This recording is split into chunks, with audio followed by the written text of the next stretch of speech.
স্বৈরশাসকের জন্ম হয়েছে। আমরা ইতিহাসের পাতা খুললে দেখতে পাই বিশ্বের দেশে দেশে ফ্যাসিস্টদের জন্ম হয়েছে। আমরা অ্যাডলফ হিটলারের নাম শুনেছি, আমরা মুসোলিনের নাম শুনেছি, আমরা ফ্রান্সিসকো ফ্রান্সের নাম শুনেছি, পিনোশের নাম শুনেছি, মার্কোসের নাম শুনেছি।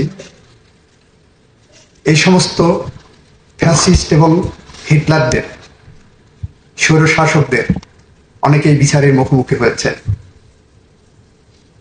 গণতান্ত্রিক রাষ্ট্র ব্যবস্থায় জনগণের ম্যান্ডেট নিয়ে ব্রিটিশ সিংহাসনে বসেছিলেন, শাসকের আসনে বসেছিলেন। আপনার নাম শুনেছেন, অলিভার ক্রমওয়েলের নাম শুনেছেন।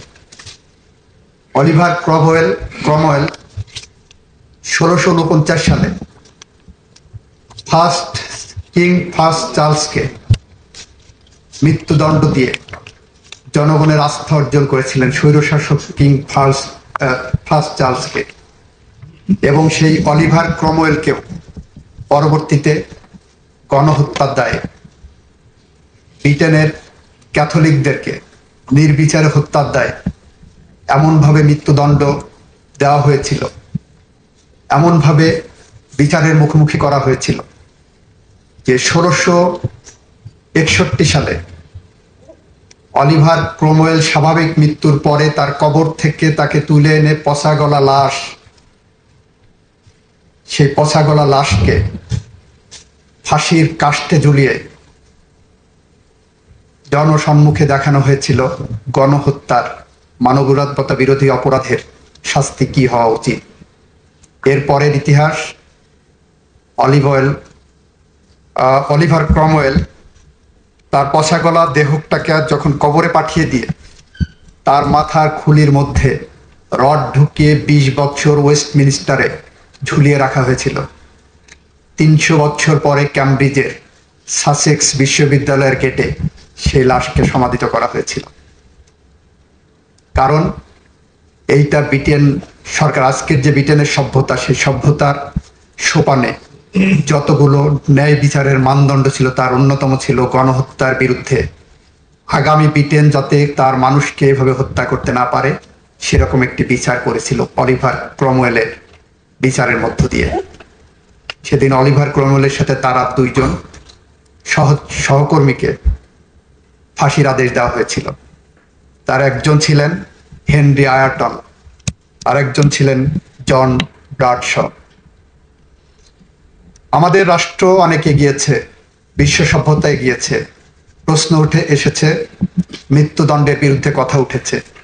আমরা আমাদের আইনে আমরা বলেছি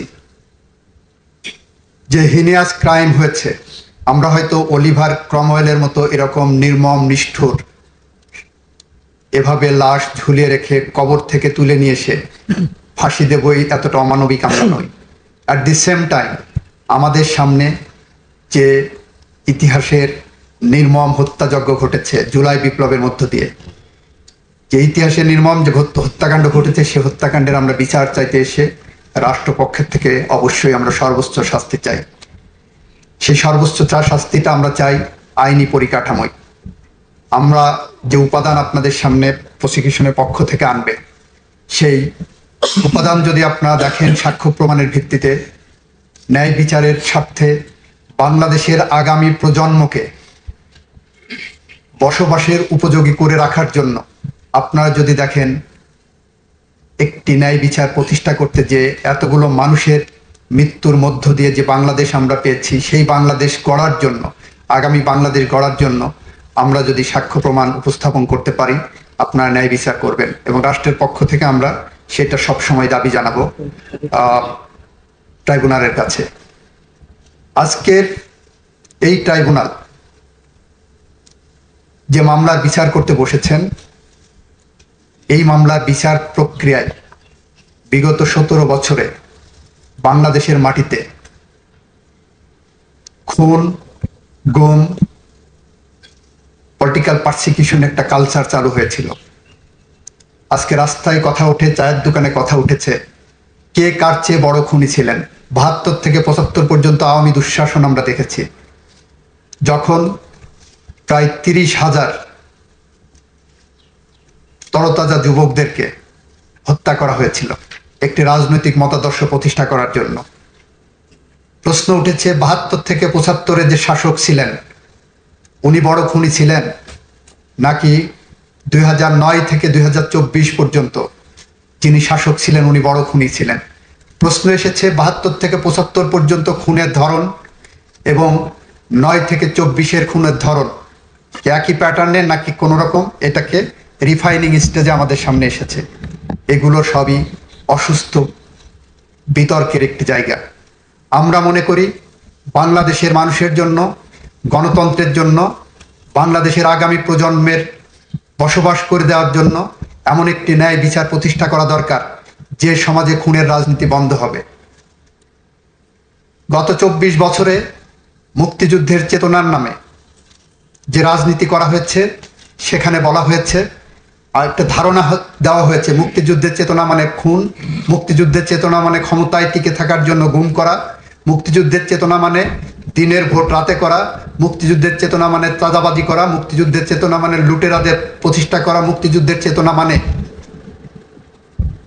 বিদেশে আমার দেশের লক্ষ লক্ষ টাকা, ডলার, পাউন্ড পাচার করে বেগম পাড়ায় বাড়ি বানানো। এমন একটি সমাজ ব্যবস্থার মধ্য দিয়ে একটি বৈষম্যহীন সমাজ প্রতিষ্ঠার জন্য জুলাই বিপ্লবের সময় যে আন্দোলনের সূচনা হয়েছিল শান্তিপূর্ণ আন্দোলন ছিল।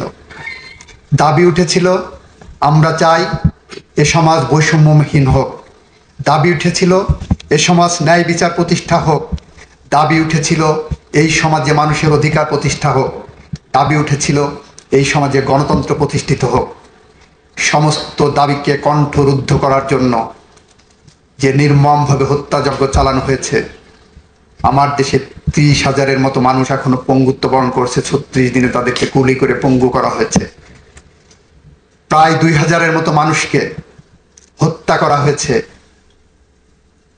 এবং তারপরেও তাদের মধ্যে কোনো অনুশোচনা হয়নি। পৃথিবীর ইতিহাসে আমরা দেখেছি অনেক স্বৈরাচার পালিয়ে গেছে। আমরা বাংলাদেশে দেখেছি স্বৈরাচার পালিয়েই শুধু যাননি, তার ৩০০ মেম্বার অফ পার্লামেন্ট পালিয়েছেন, তার ক্যাবিনেট পালিয়েছেন, তার শপথবদ্ধ রাজনীতিবিদরা পালিয়েছেন। পৃথিবীর ইতিহাসে এরকম স্বৈরাচারের জন্ম হয়নি। আমরা মনে করি যদি স্বৈরাচারদের কোনো সমিতি করা হয় তাহলে আজকে যে স্বৈরাচারের বিচারের মুখোমুখি এই রাষ্ট্র করেছে, যে খুনির বিচারের মুখোমুখি করেছে, সেই সমিতির সভাপতি হতে পারে। হিটলারের গোয়েবেলস যদি বেঁচে থাকতেন আজ হয়তো ভাবতেন মিথ্যা কথা শেখার জন্য, মিথ্যা কথা বলার জন্য, মিথ্যা সংস্কৃতি চালু করার জন্য পিএইচডি করার প্রয়োজন। সেই পিএইচডি করতে হয়তো উনি এই স্বৈরাচারের কাছে আসতেন এবং সেই স্বৈরাচারের নাম শেখ হাসিনা ওয়াজেদ, যিনি আজকে আপনাদের সামনে একজন আসামি ছাড়া আর কিছুই নয়। আমাদের এখানে ব্যক্তিগত কোনো আক্রোশ নাই, কারোর বিরুদ্ধে, কোনো ব্যক্তির বিরুদ্ধে আমাদের কোনো ক্ষোভ নাই। আমরা অপরাধের বিচারের জন্য আপনাদের কাছে এসেছি এবং ঘটনাক্রমে সে অপরাধের সাথে যারা সম্পৃক্ত তারা ব্যক্তি, হয়তো আসবে অপরাধের সাথে সম্পৃক্ত কোনো রাজনৈতিক দলও আসতে পারে ভবিষ্যতে, আমরা জানি না। কিন্তু আমরা এতটুকু বলতে চাই, আমরা ন্যায় বিচার চাই, বাংলাদেশের মানুষের স্বপ্নের বিচার চাই, বাংলাদেশের মানুষের স্বপ্নের বাংলাদেশ চাই। যে বাংলাদেশ যদি আমরা গড়তে ব্যর্থ হই তাহলে কবি হেলাল হাফিজের ভাষায় আমরা উত্তর পুরুষের ভীরু কাপুরুষের উপমা হয়ে থাকব। আমরা এই প্রজন্ম সেটা চাই না। আমরা চাই না বলেই আবু সাইদ মুগ্ধের রক্তের শপথ নিয়ে আমরা আপনাদের সামনে এসেছি। আমরা বলতে এসেছি আবু সাইদরা যে রক্ত দিয়ে গেছে, যে বাংলাদেশ গড়ার প্রত্যয় দিয়ে গেছে, যে মশাল আমাদের হাতে দিয়ে গেছে, আমরা আমাদের জীবনের শেষ রক্তবিন্দু দিয়ে হলেও সেই মশালকে প্রজ্বলন রাখবো। ন্যায় বিচার প্রতিষ্ঠার পথ সুগম করব। সেই প্রতিষ্ঠায় ন্যায় বিচারে আইনি কাঠামোয় আমরা সর্বোচ্চ শাস্তি চাইব। সেই শাস্তির প্রক্রিয়ায় আমরা হয়তো অলিভার ক্রমওয়েলের মতো ওরকম নির্মম নিষ্ঠুরভাবে ফাঁসি দেওয়ার পরেও ২০ বছর শহরের মাঝখানে কোনো অপরাধীর মস্তিষ্ক রাখার ওই নির্মমতায় যেতে চাই না। আমরা আইনি প্রক্রিয়ার মধ্য দিয়ে এই বিচার শেষ করতে চাই। সবাইকে ধন্যবাদ। Much oblige. Thank you, Leonard, Attorney General, for your very momentous maiden speech.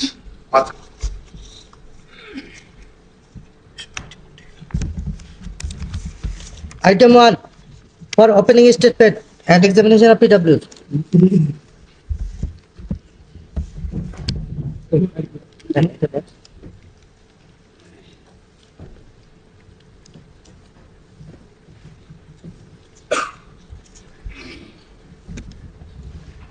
May it please this honorable tribunal.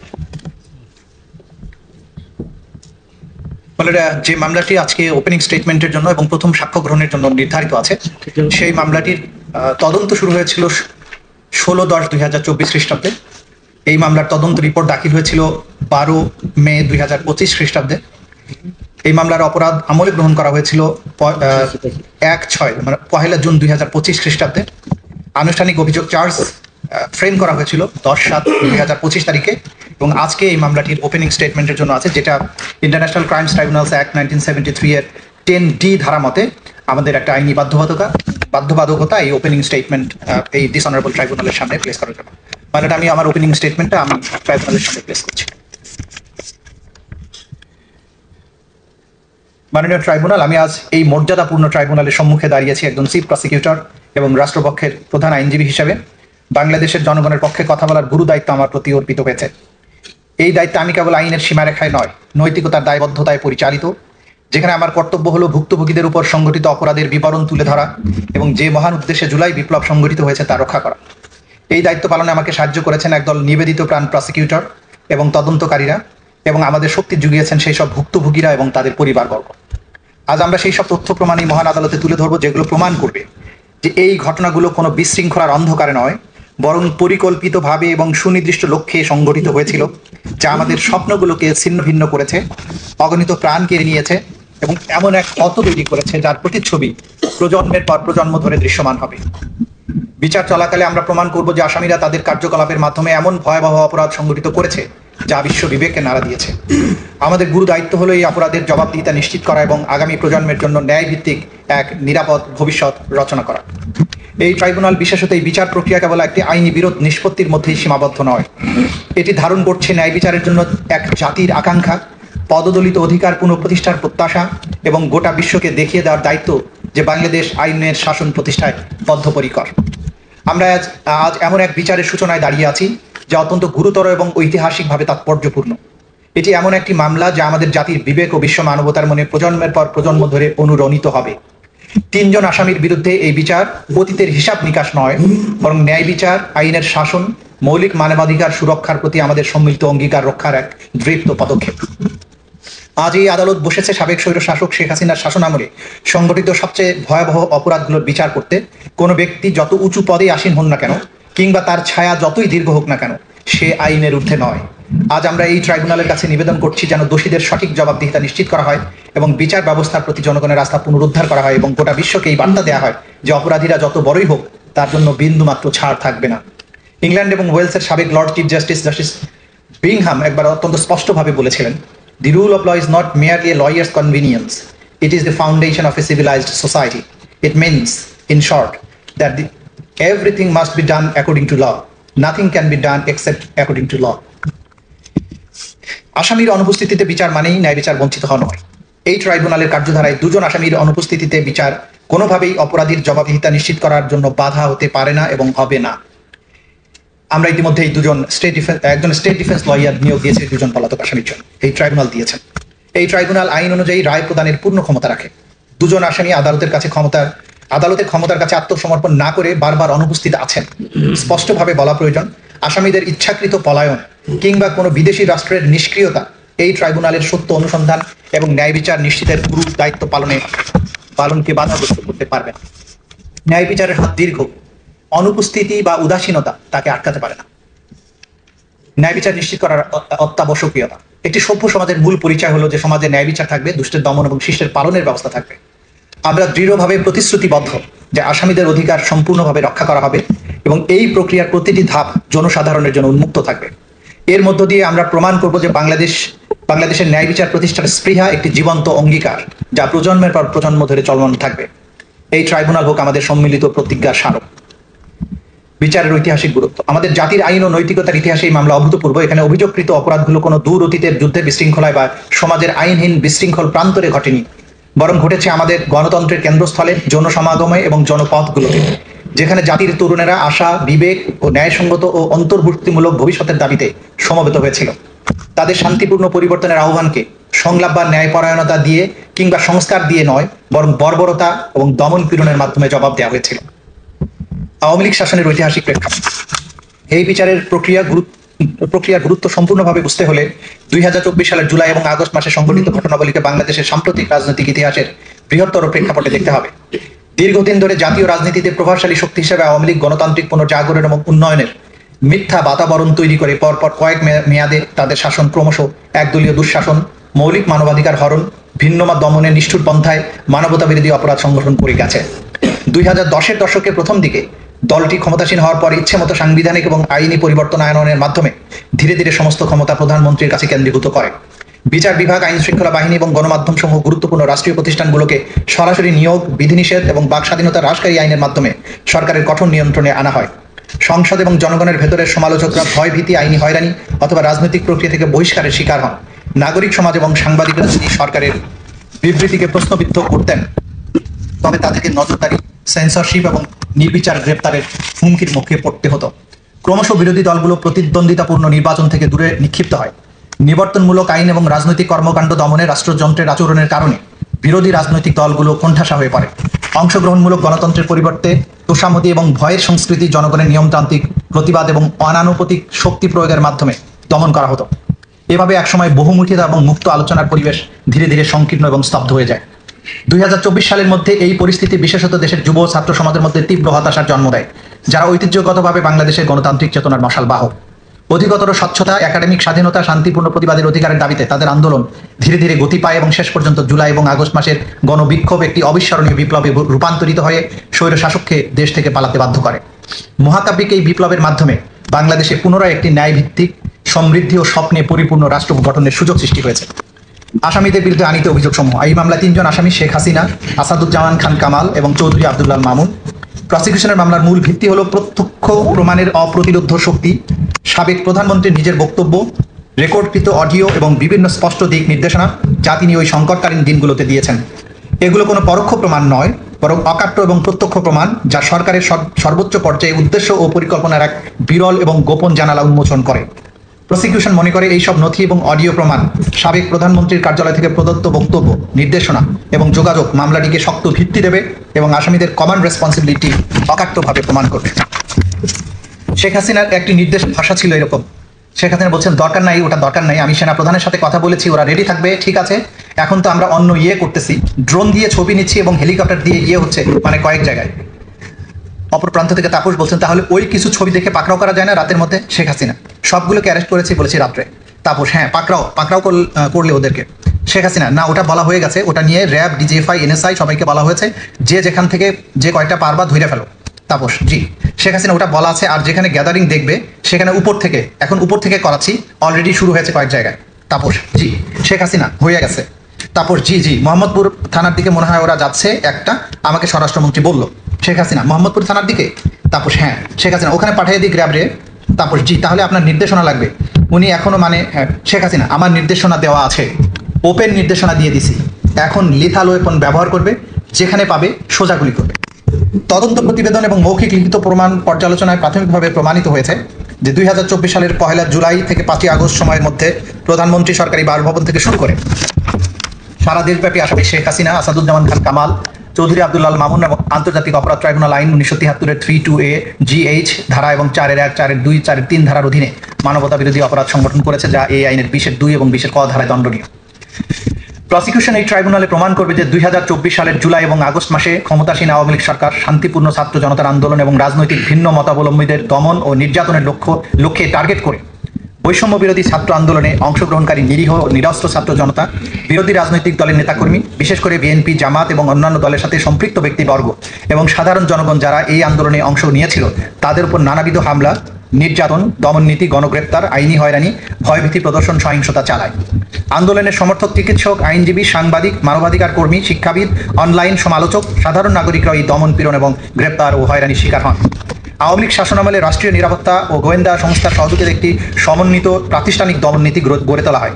সেনাবাহিনীর গোয়েন্দা অধিদপ্তর ডিজিএফআই, জাতীয় নিরাপত্তা গোয়েন্দা সংস্থা NSI, counter terrorism and transnational crime CTTC, special branch SB এবং পুলিশের গোয়েন্দারা অত্যাধুনিক তথ্য প্রযুক্তি ব্যবহার করে নিয়মিত নজরদারি চালাত। বিরোধী মত ও প্রতিবাদ দমন করার কৌশল হিসেবে তারা একটি বিশেষ নজরদারি সংস্থা national telecommunication and monitoring centre NTMC গঠন করে। প্রথমে র্যাবের গোয়েন্দা ইউনিট এবং ডিজিএফআই এই কার্যক্রম পরিচালনা করত। তখন এর নাম ছিল ন্যাশনাল মনিটরিং সেন্টার। বাইরে থেকে এই প্রতিষ্ঠান অপরাধ শনাক্তের জন্য বৈধ নজরদারি চালায় বলে দাবি করলেও গোপনে এটি ব্যবহার করা হতো বিরোধী রাজনৈতিক নেতৃবৃন্দ, ভিন্ন মতাবলম্বী এবং সরকারের অবৈধ কর্মকাণ্ড প্রকাশকারী ব্যক্তিদের উপর নজরদারির জন্য। বিশেষত জুলাই আগস্টের গণ অভ্যুত্থানের সময় ড্রোন, ফোনে আড়িপাতা, লোকেশন ট্র্যাকিং প্রযুক্তি ব্যবহার করে প্রতিবাদকারীদের শনাক্ত করা হয়, দমনমূলক ব্যবস্থা নেওয়া হয়। পাশাপাশি আওয়ামী লীগ ও তার সহযোগী সংগঠন, ছাত্রলীগ, যুবলীগ স্থানীয় পর্যায়ে সশস্ত্র ক্যাডার নিয়োগ করে আন্দোলনকারীদের চিহ্নিত করে। এসব গোয়েন্দা তথ্যের ভিত্তিতে আইন শৃঙ্খলা বাহিনী, বিশেষ করে পুলিশ ও র্যাব দমন অভিযান, গ্রেপ্তার, সহিংস হামলা চালায়। এইসব কর্মসূচি সরাসরি তৎকালীন ফ্যাসিবাদী প্রধানমন্ত্রী শেখ হাসিনার সরাসরি নির্দেশ এবং তখনকার সড়ক পরিবহন ও সেতু মন্ত্রী ওবায়দুল কাদের, স্বরাষ্ট্রমন্ত্রী আসাদুজ্জামান খান কামাল, তৎকালীন আইজিপি চৌধুরী আব্দুল আল মামুন এবং অন্যান্য রাজনৈতিক নেতা, প্রশাসনিক কর্মকর্তা, তাদের অধীনস্থ কর্মকর্তা এবং নিরাপত্তা বাহিনীর মাধ্যমে কার্যকর করা হয়। তৎকালীন আওয়ামী লীগ সরকার রাষ্ট্রযন্ত্রের পূর্ণ শক্তি ব্যবহার করে শান্তিপূর্ণ আন্দোলনের বিরুদ্ধে নজিরবিহীন দমন অভিযান চালায়। Police, RAB, APBN, answer, BGB এবং সীমিতভাবে সশস্ত্র বাহিনীর সদস্যরা বিরোধীদের দমন করতে নিয়োগ দেওয়া হয়। এর পাশাপাশি ডিজিএফআই, এনএসআই, এসবি, সিটিটিসি গোয়েন্দা শাখা, সোয়াত ইউনিটকে সাধারণ ছাত্র, সাধারণ মানুষের বিরুদ্ধে ব্যাপক সহিংসতা সংগঠিত করার জন্য মোতায়েন করা হয়। আওয়ামী লীগের সহযোগী সংগঠন, বিশেষত ছাত্রলীগ ও যুবলীগের সশস্ত্র ক্যাডাররা এই দমন অভিযানে সক্রিয়ভাবে অংশ নেয়, যা সহিংসতা ও রাষ্ট্রীয় সন্ত্রাস আরও তীব্র করে তোলে। 2024 সালের 1 জুলাই থেকে 15 আগস্ট পর্যন্ত সময়ে রাষ্ট্রীয় নিরাপত্তা বাহিনী এবং শাসক দলের সশস্ত্র ক্যাডারদের হাতে 15 আগস্ট 5 আগস্ট হবে। শাসক দলের সশস্ত্র ক্যাডারদের হাতে আনুমানিক 1400 এর বেশি মানুষ নিহত হয়। নিহতদের মধ্যে প্রায় 12 থেকে 13% ছিল শিশু। নিরাপত্তা বাহিনী নির্বিচার মারাত্মক ও কম মারাত্মক উভয় ধরনের অস্ত্র ব্যবহার করে। সামরিক মানের রাইফেল, শটগান, গুলি, রাবার বুলেট, টিয়ার গ্যাস, কিছু কিছু এলাকায় হেলিকপ্টার থেকে গুলি চালানো এবং নিরস্ত্র আন্দোলনকারীদের সরাসরি হত্যা করার রিপোর্ট পাওয়া যায়। হাজারো আন্দোলনকারী, পথচারী, সংগঠকদের বিনা পরোয়ানায় গ্রেপ্তার করা হয়, যাদের মধ্যে শিশু, নারী ও স্বাস্থ্যকর্মীরাও ছিল। শুধু 17 জুলাই থেকে 29 জুলাইয়ের মধ্যে 10,000-এর বেশি গ্রেপ্তারের রিপোর্ট পাওয়া গেছে। গণহারে আটক ব্যক্তিদের উপরে নির্যাতন, যৌন সহিংসতার অভিযোগ ব্যাপকভাবে পাওয়া গেছে। ডিজিএফআই, ডিবি সহ গোয়েন্দা সংস্থাগুলো ছাত্র নেতাদের গুম করার সঙ্গে জড়িত ছিল বলে অভিযোগ রয়েছে। আহত আন্দোলনকারীদের হাসপাতাল থেকে জোরপূর্বক আটক করা হয়, চিকিৎসকদের ভয়ভীতি দেখানো হয়, সিসিটিভি ফুটেজ জব্দ করে চিকিৎসা কার্যক্রম ব্যাহত করা হয়। নারী আন্দোলনকারীদের ধর্ষণের হুমকি, শারীরিক নিপীড়ন, সামাজিক হেনস্থার শিকার হতে হয়। এই ঘটনাগুলোর সঠিক তদন্ত শুরু করার পরিবর্তে সরকার নিরাপত্তা বাহিনীকে দায়মুক্তি দেয়। মানবাধিকার সংস্থা হিউম্যান রাইটস ওয়াচ অন্যান্য সংস্থার পর্যবেক্ষণ অনুযায়ী আওয়ামী লীগ সরকার, আইন শৃঙ্খলা বাহিনী এবং তাদের সহযোগী সংগঠন কর্তৃক পরিচালিত এই সমন্বিত দমন অভিযান আন্তর্জাতিক মানবাধিকার আইনের সুস্পষ্ট লঙ্ঘন এবং মানবতা বিরোধী অপরাধের শামিল। প্রসিকিউশন শুরুতেই এটা স্পষ্ট করেছে যে এই মামলার পূর্ববর্তী সরকারের পুরো মেয়াদের সব অপরাধকে অন্তর্ভুক্ত করা হয়নি, বরং এখানে লক্ষ্য স্থির করা হয়েছে গত গ্রীষ্মে সংগঠিত ভয়াবহ ঘটনাবলীর উপর, যখন রাষ্ট্রীয় দমন পীড়নের ঢেউ অন্তত 1400 শান্তিপূর্ণ ছাত্র আন্দোলনকারী জীবন কেড়ে নেয়। এই বিচার প্রক্রিয়ার লক্ষ্য এবং সীমারেখা সুস্পষ্ট। আমরা জুলাই আগস্ট 2024 সালের গণ অভ্যুত্থানের সেই সব ভুক্তভোগীদের জন্য ন্যায় বিচার চাই, যাদের জীবন ও স্বপ্ন এই সহিংসতার কারণে নির্মমভাবে ধ্বংস হয়ে গেছে। প্রসিকিউশন 11টি প্রতীকী ঘটনার উপর তার মামলা কেন্দ্রীভূত করবে, যেগুলো অত্যন্ত নিখুঁতভাবে বাছাই করা হয়েছে, যাতে আন্তর্জাতিক আইনে স্বীকৃত দেখাবে যে বেসামরিক জনগণের উপরে সংঘটিত আক্রমণগুলো ছিল ব্যাপক মাত্রার, পদ্ধতিগত এবং সুনির্দিষ্টভাবে পরিকল্পিত। প্রতিটি ঘটনা হবে একটি দৃষ্টিকোণ, যার মাধ্যমে ট্রাইব্যুনাল দেখতে পাবে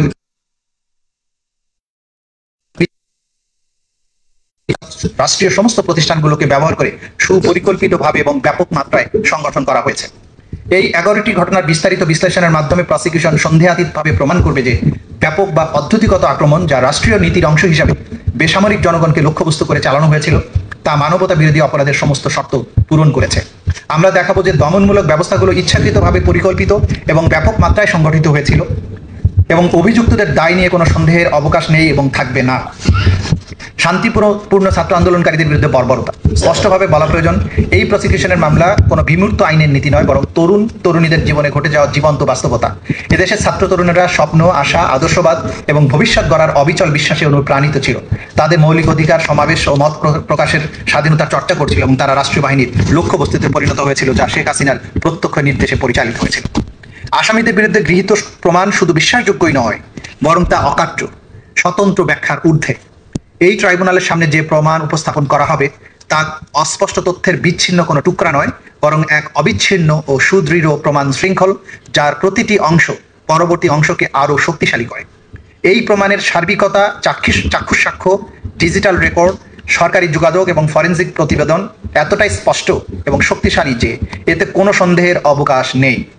এই নিঃসন্দেহ এবং অকাট্য প্রমাণই সন্দেহাতীতভাবে প্রমাণ করবে শেখ হাসিনার অপরাধ এবং সহ আসামিদের দায়বদ্ধতা।